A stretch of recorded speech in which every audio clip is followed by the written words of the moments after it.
Welcome to Spending Time with Juliette, a program featuring in-depth interviews with gospel artists, songwriters, authors, and musicians who inspire and uplift God through their work. Thank you for joining us. We appreciate it. We are so blessed to have you here with us. And again, keep God first and always trust in God. God is good all the time.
Welcome to Spending Time with Juliette. We have an amazing guest, a multi-talented guest on the show today. Special guest, can you introduce yourself? My name is Michelle Elizabeth Williams. Michelle, can you tell the audience a little bit about yourself? I am a gospel singer. I'm an author. I'm an evangelist. I'm a wife. I'm an actress on the Country Wayne skits. And I just do a little bit of everything. I see. So we're going to talk about you as being an author first. Could you tell me what inspired you to write your book? So when I was a little girl, and this truly was the saying in my house, what goes on in this house stays in this house. So I was never able to express how I felt when I was going through all the trauma of sexual, physical, and mental abuse.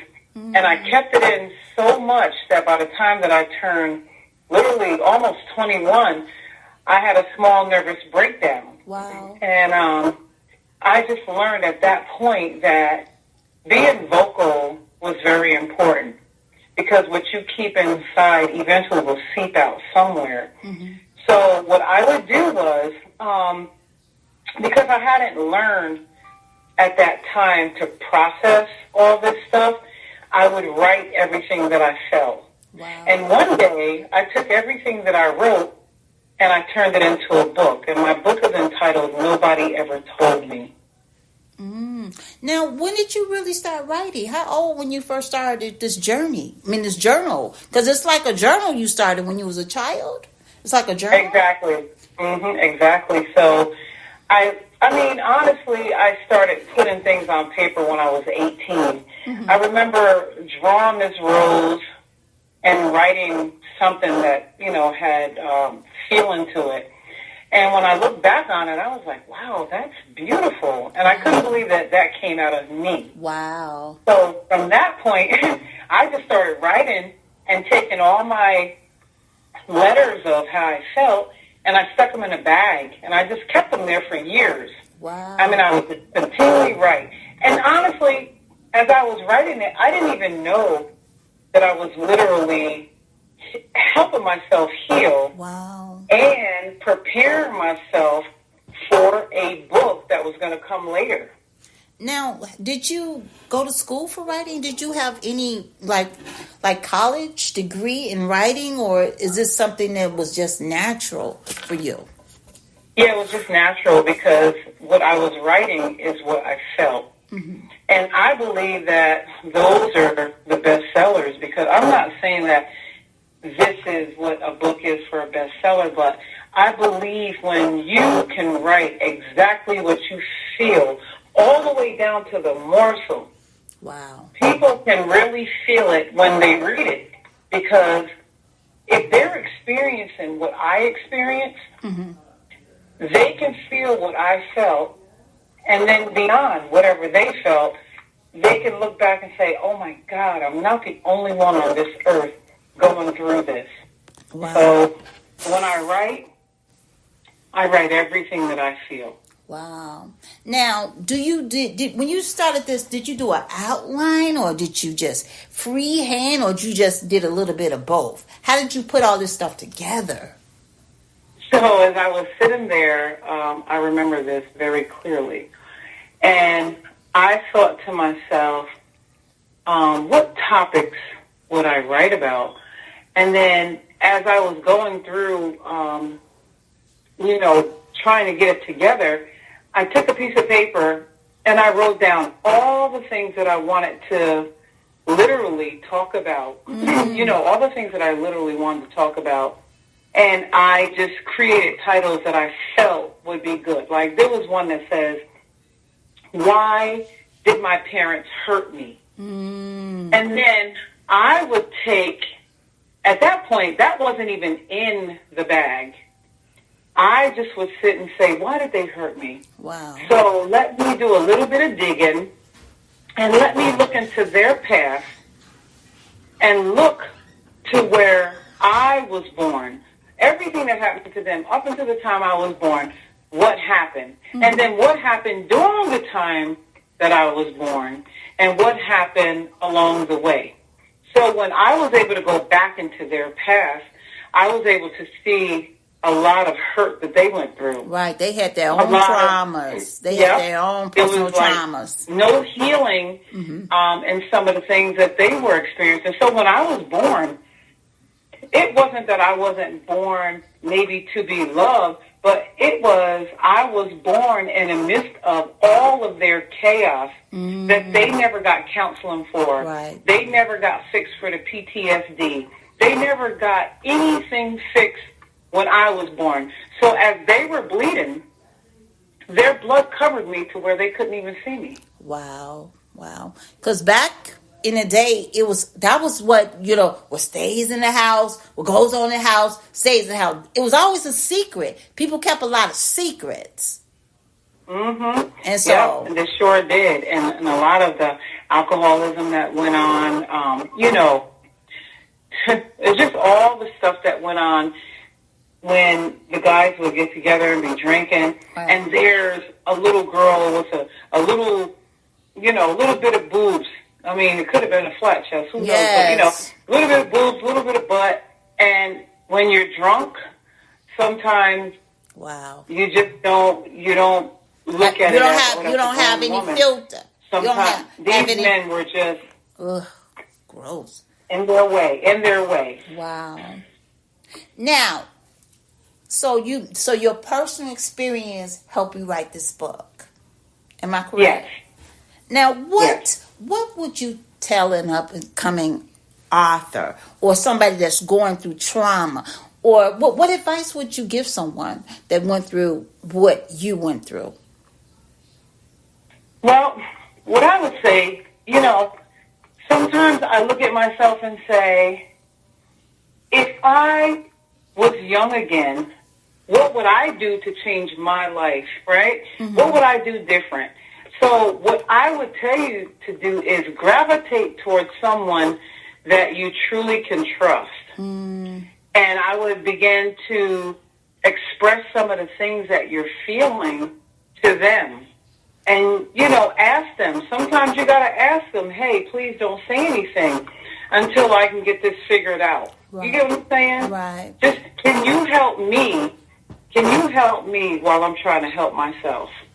And, you have to have someone to talk to, because if you don't, someone else is going to pay for the mistakes that other people have made on you. So now other people are going to pay, so you have to get this stuff out of you. Wow. Find someone that you trust, that you can share your intimate secrets with. And if you can't find anyone, write down everything. Because writing is healing. I had no one. I had no one. Wow. Writing could be healing, just like music. Oh, writing was my healing, because I couldn't trust anyone. Mm-hmm. I didn't know who to tell. I wrote it all down, and guess what? The bag that I kept all of my stuff in held all my secrets. Wow. Okay, so let's talk about you being an evangelist. Now, you stated that you didn't even grow up in the church. I sure did not. And this is what I... Go ahead, honey. So, what drew you to the church? You didn't go to church on Sundays like a lot of us was forced to go. So, what drew you to become an evangelist?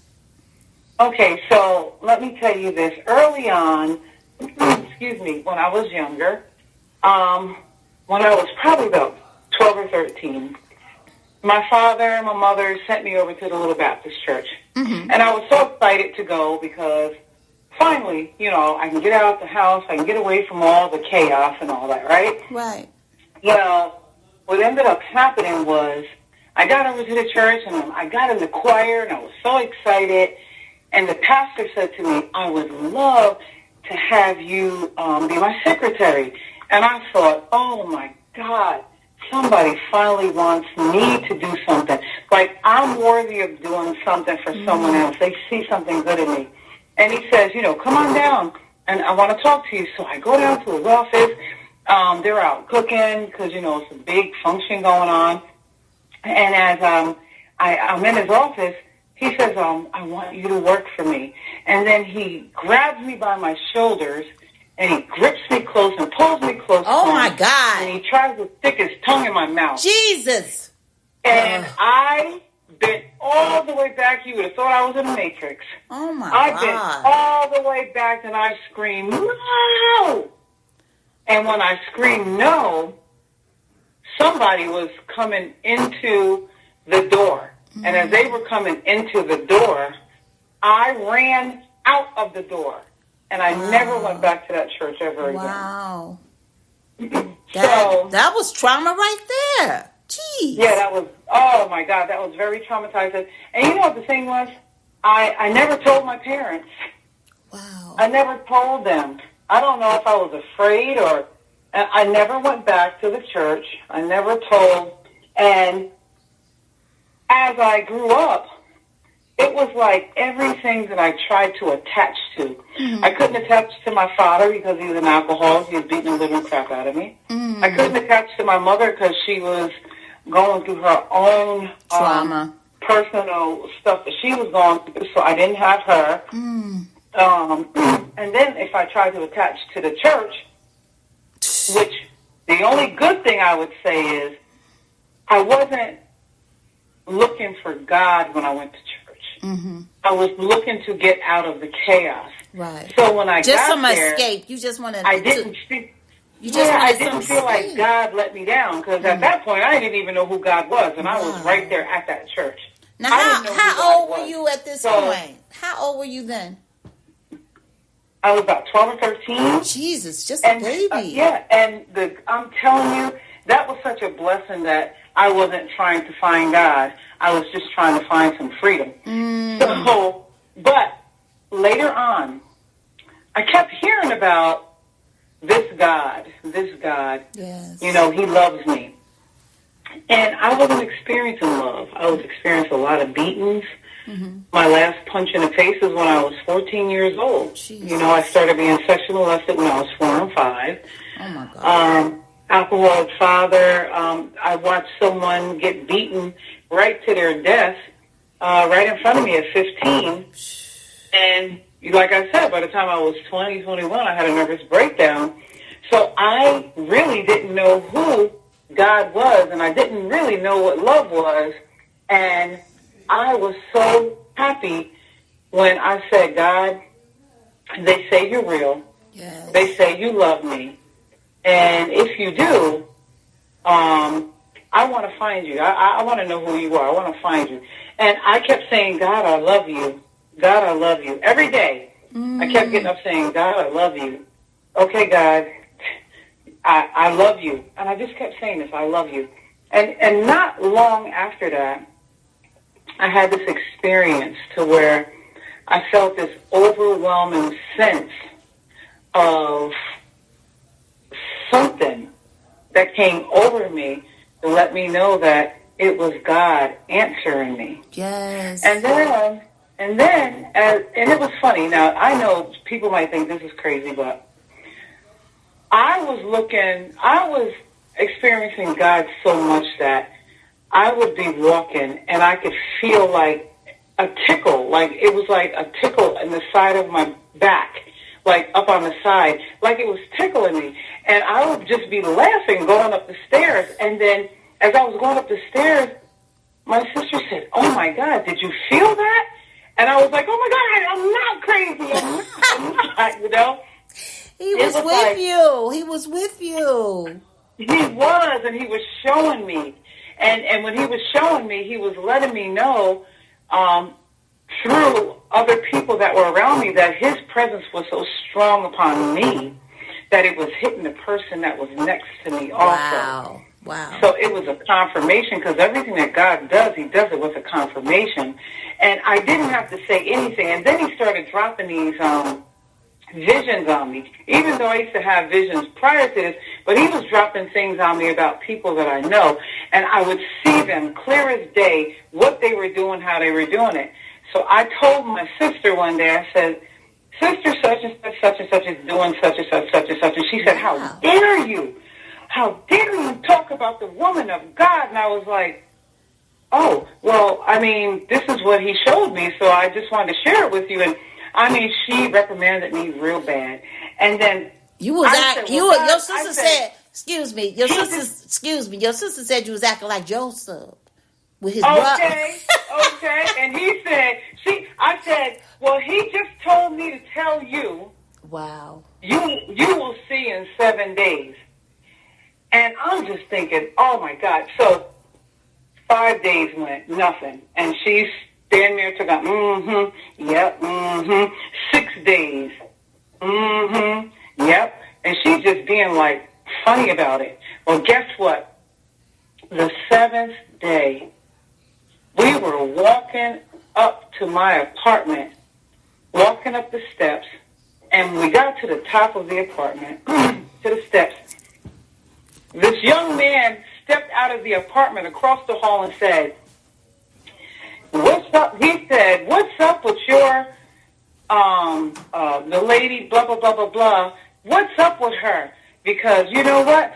She's been sleeping with my father, and all you can hear is the bed rocking and them banging on the wall."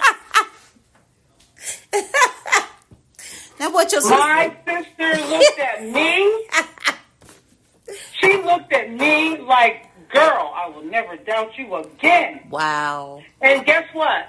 It was the same. There was the lady that he showed me. Because what he showed me was her being in the front of the church. And he showed me that her underclothes fell down in front of the church.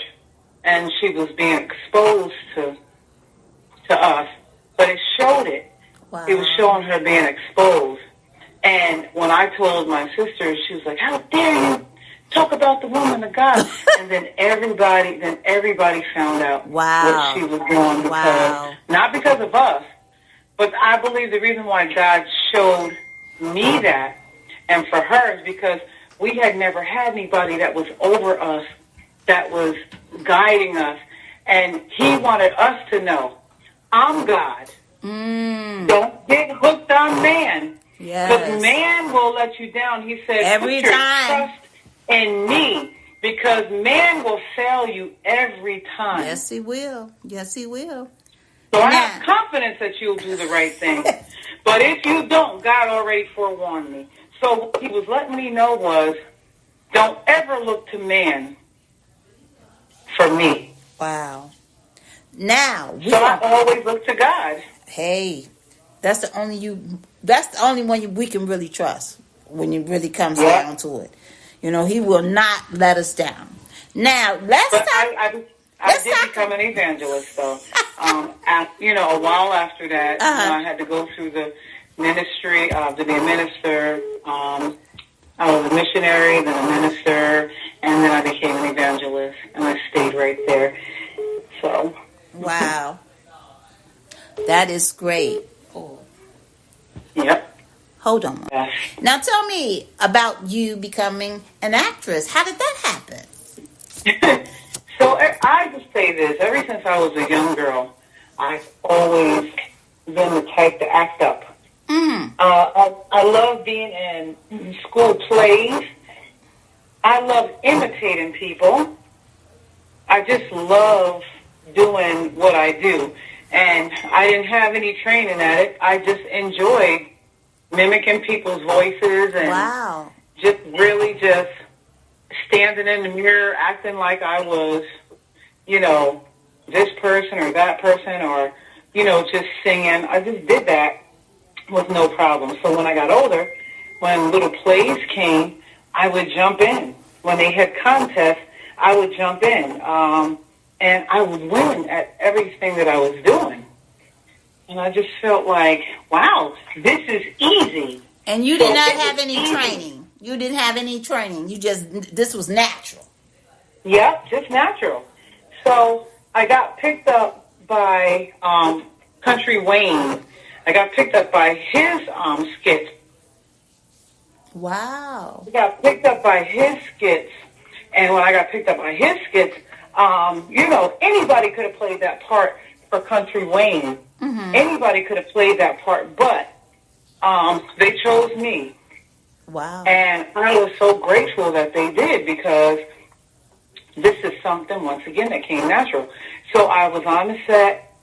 He just explained to me a little bit about what it was, and then it's up to you to improvise, to just go ahead and make it be what it's going to be. Wow. And I did it, and when I did it, he came over to me.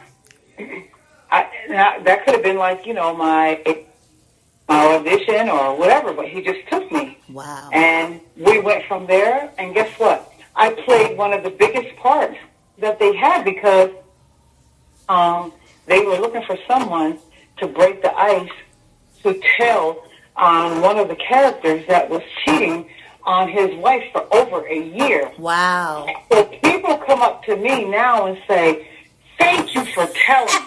Thank you. They believe that character. I mean, this one guy came up to me and said, I just want to thank you.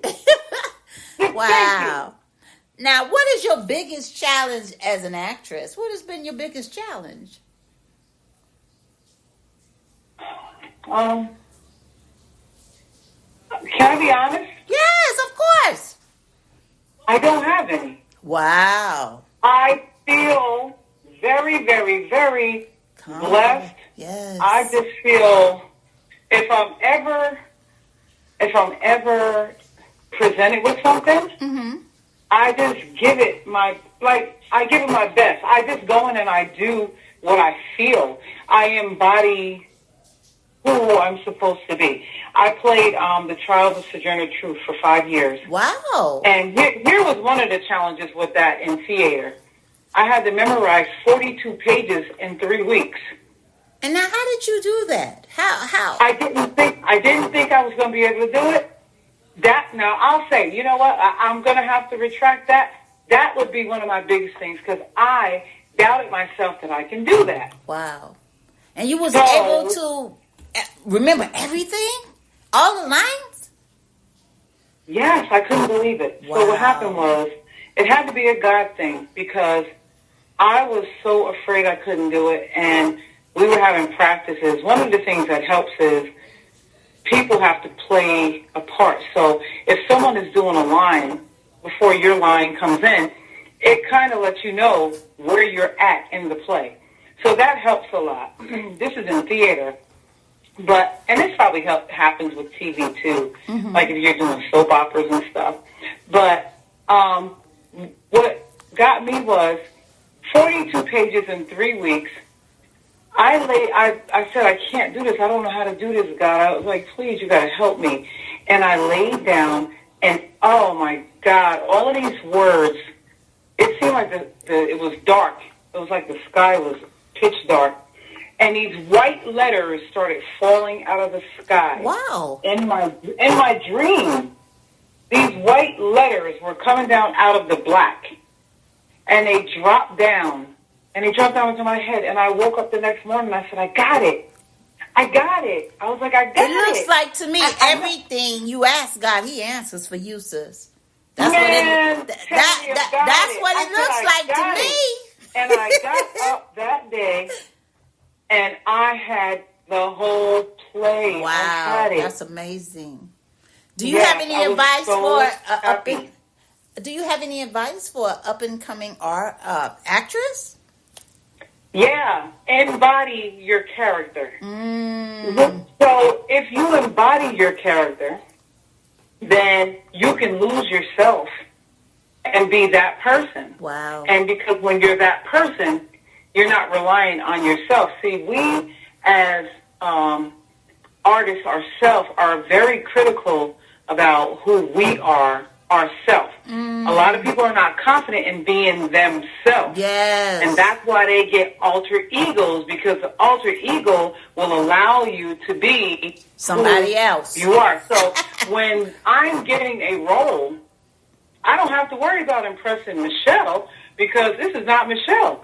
Now I may be the lake house lady. Wow. Oh, well, you ain't looking at me. You're looking at the lake house lady. You're not looking at Michelle. You're looking at Sojourner Truth. Wow. So I would say embody who you're going to be.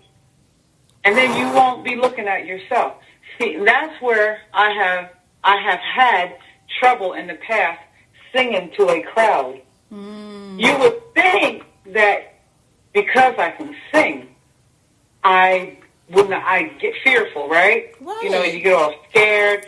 You stand in front of people, my palms sweat, my knees shake. I don't know what that is. So, I got a question. So, you're not afraid to act, but you're afraid to sing? No, well, Not anymore. Oh, okay. You overcome that.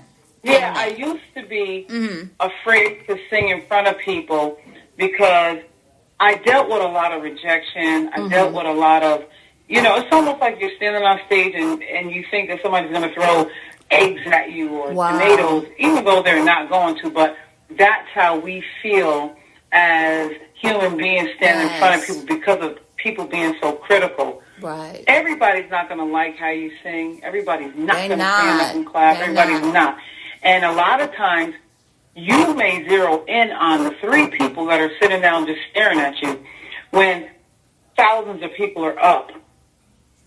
That's because if you haven't trained yourself, renewed your brain, your thoughts, you haven't renewed yourself like every day, I am, I can, I will. Wow. I can do these. I can do all things through Christ Jesus who strengthens me. I can because of him. So when we tell ourselves that, that's how you can release all the other things because once again, you're embodying, I'm doing this through him. I'm not doing this through Michelle. Wow. So when I'm standing in front of people, I'll say, yet not I, but the Christ that lives within. Wow. And if I'm nervous, I keep saying, yet not I, but the Christ that lives within. Yet not I. So Michelle, get out the way. Yet not I, but it's Christ who's about to sing through me. Wow. That means I'm giving up everything that I am so he can be. Yes, I like that. I like that.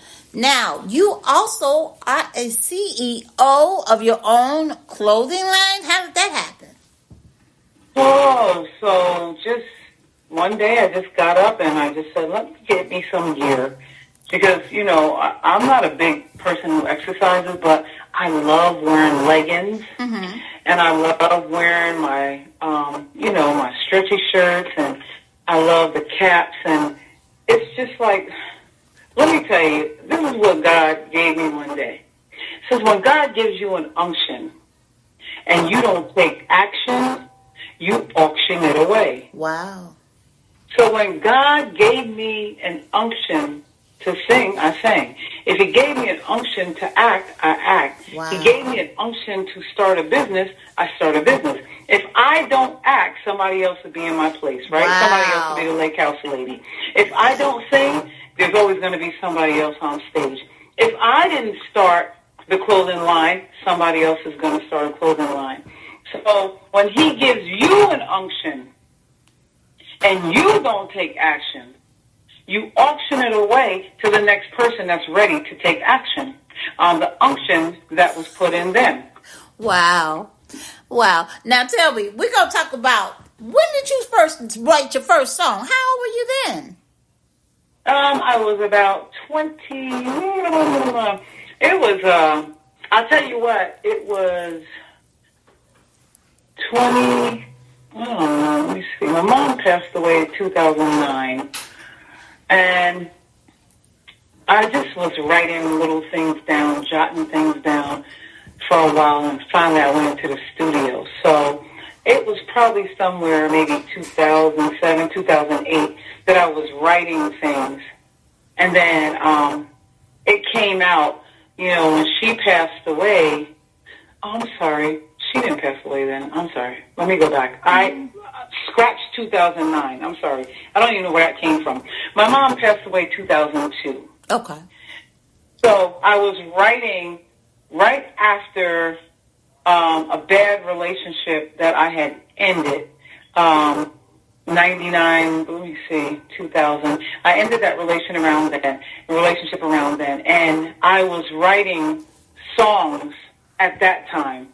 And by 2002, my mom had passed away. And not even a month later, my CD came in the mail.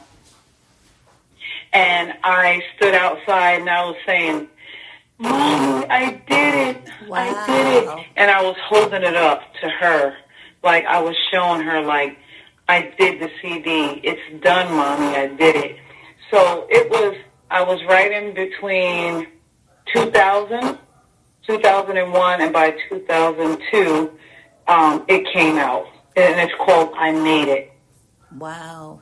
So you didn't start off with a single. You came straight out with a whole album, huh? Yes, ma'am. Okay.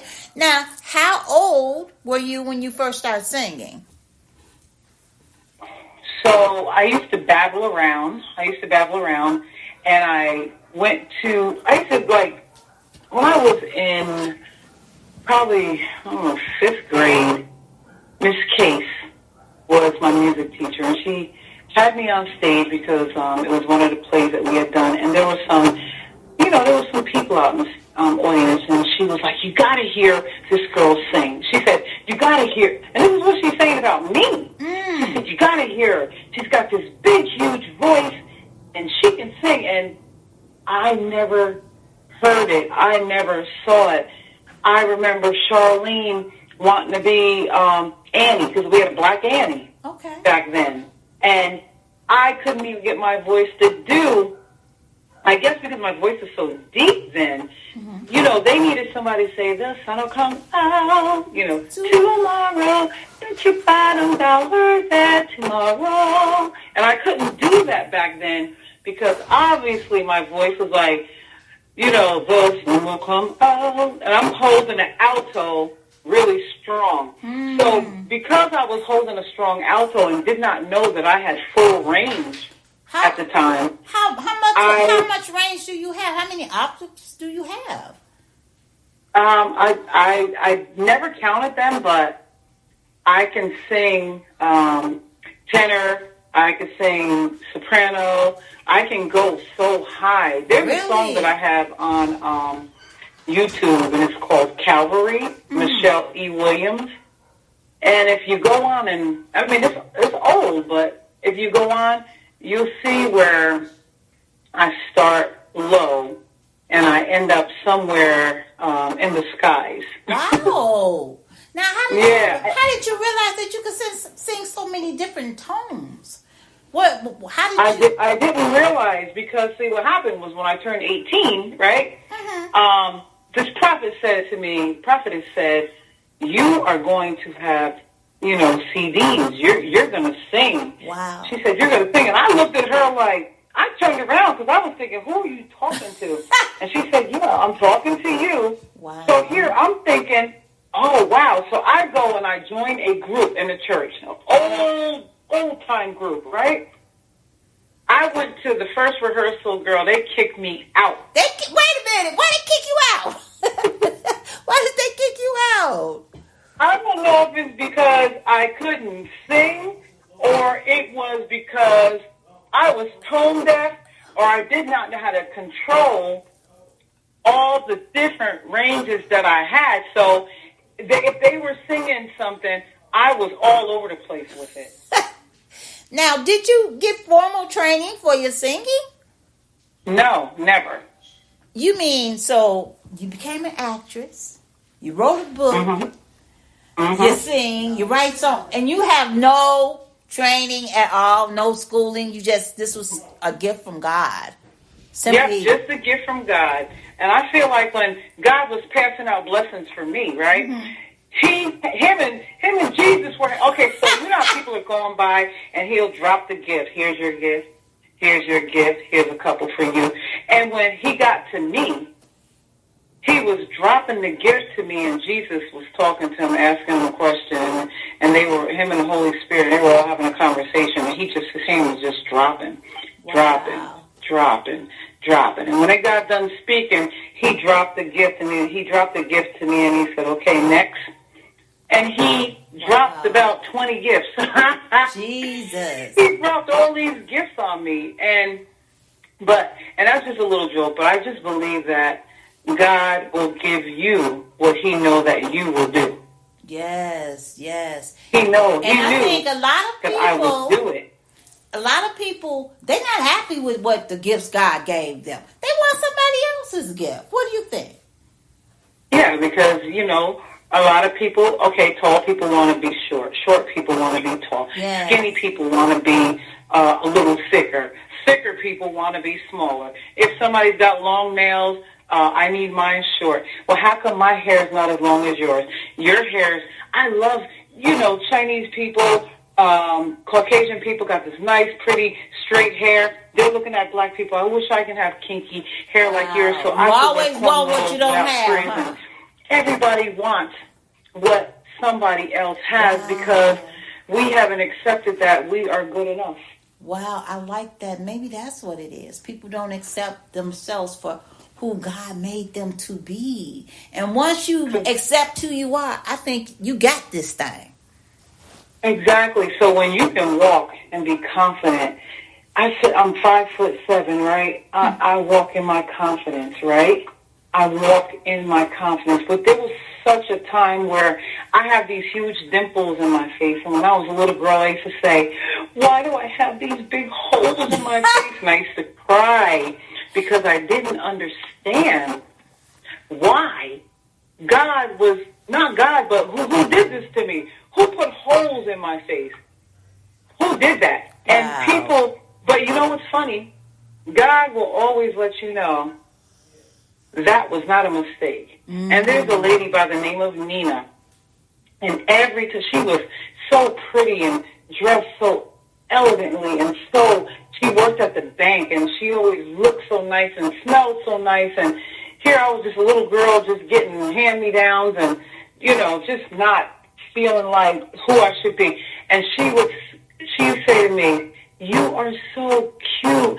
She was like Dimples, and she would call me Dimples. Oh, man. And that was God himself dropping it in his vessel to let me know even your dimples was not a mistake. Oh, man. Oh, man. Even and to this day, she calls me Dimples. She just wrote me the other day. She calls me Dimples. And it's always, and I don't need that reminder now, but it's always a reminder that God will let you know that you are important all the way down to the dimples that you don't think should have been there. Well, Michelle, we're going to listen to one of your songs.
Michelle, could you tell people where they can find you, your book, your clothing line, your music? Could you tell them where they can find you?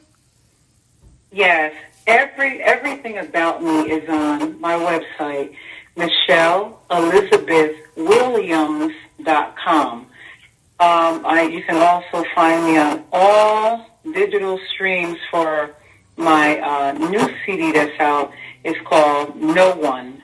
You could find me on all of them. For my book, you could find me on Amazon and all other streaming engines. And you just have to put in my book title, Nobody Ever Told Me, Michelle Elizabeth Williams. So do you have any final words that you can give advice to anybody that's trying to be like multi-talented like you? Well, I would say just be open and don't let anyone tell you that you only have to focus on one thing. Yes, you can only wear one outfit at a time, but your closet is loaded with many outfits. Wow. You can change as many times throughout the day as you want. Wow. I love it. I love it.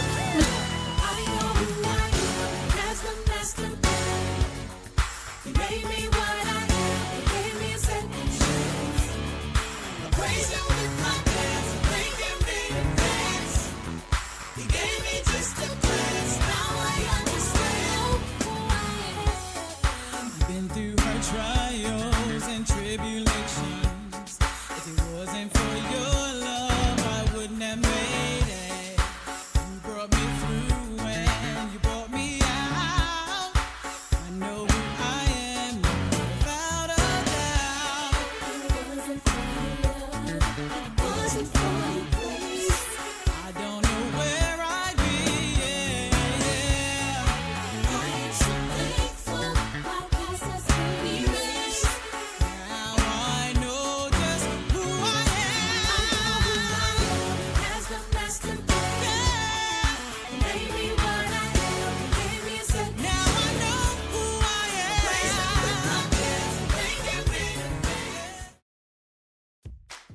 Thank you for tuning into my program. I hope you join us again next week. So enjoy your morning, your afternoon, or your evening. And again, keep God first, and God is good all the time. See you again.